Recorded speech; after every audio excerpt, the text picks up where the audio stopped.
Once upon a time, there was a hungry fox that was looking for something to eat. He was very hungry, no matter how hard he tried. The fox could not find food. Finally, he went to the edge of the forest and searched there for food. Suddenly, he caught sight of a big tree with a hole in it.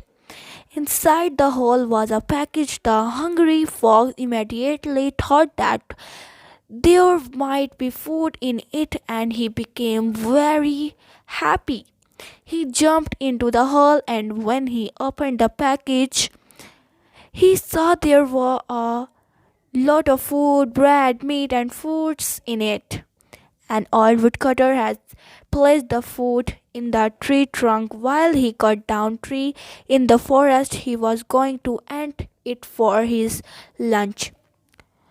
The fox happily began to eat after the fox had finished eating. The felt thirsty and decided to leave the trunk and drink. However, no matter how hard he tried, he could not get off the hole. Do you know why? Yes, the fox had eaten so much food that he became too much big.